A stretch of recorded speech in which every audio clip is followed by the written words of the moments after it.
नमस्ते, के छ खबर सबैजनालाई? सन्चै आरामै छ होला, म पनि सन्चै छु। सो यति बेला चाहिँ हामीहरू ड्युटी जान लागेको एककै लागि होइन, एकछिन बसेको छ। यस्तो गर्मी पनि छ, भर नुहाइरहेको त्यही पनि गर्मी लागिरहेको छ। र यतितिर देख्न सक्नुहुन्छ मेरो साला बाबु हुनुहुन्छ साथमा।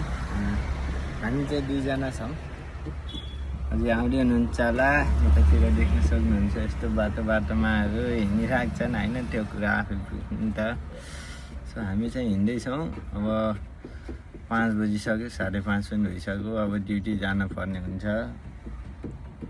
र बाबा टिल्लुहरूको पनि छुट्टी भइसकेको छ। साथीहरू देख्न सक्नुहुन्छ बाबा टिल्लु उसले जानुभयो। बाबा टिल्लु त्यही हो, अब कामै काम। त्यसै चाहिँ हेर्नुहोस्, अब यतिखेर हेरियो भने बेलुकी है, बेलुकी के भन्नु, राति आधा रातमा आइन्छ के अरे। तपाईँहरू आफै अन्दाज गर्न सक्नुहुन्छ होटल लाइनको ड्युटी कसो के हो भन्ने कुरो। खसौँ खौँ खा जस्तो होइन नि फेरि जिन्दगी। बरु बेकारमा छ साथीहरू। ठ्याक्क यति बेला गएको समथिङ 11:30-12 बजेतिर हामी बल्ल रुममा आइन्छ।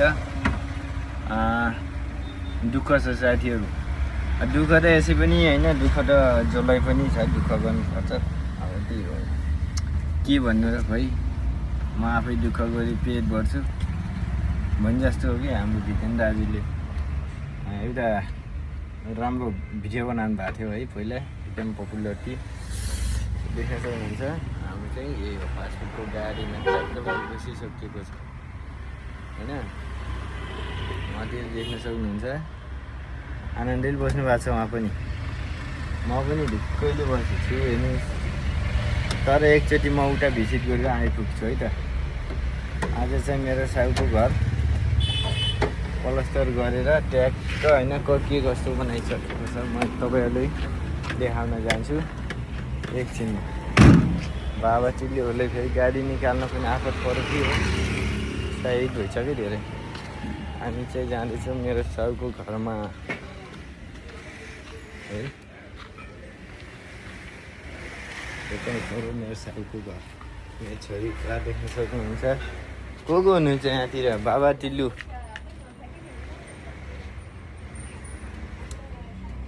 ल सकियो त गाइस, धेरै जस्तो काम त फिनिस भइसकेको छ अलिकति त। अब थोरै देख्न सक्नुहुन्छ, अहिले माथि बाँकी छ, उता प्लास्टर गरेर नै सकिन्छन्। केटाहरू तपाईँ हिजन 2-3वटा छन्। कोही त मसला बनाएको बनाइ, अर्को ठोकीको ठोकी। म अब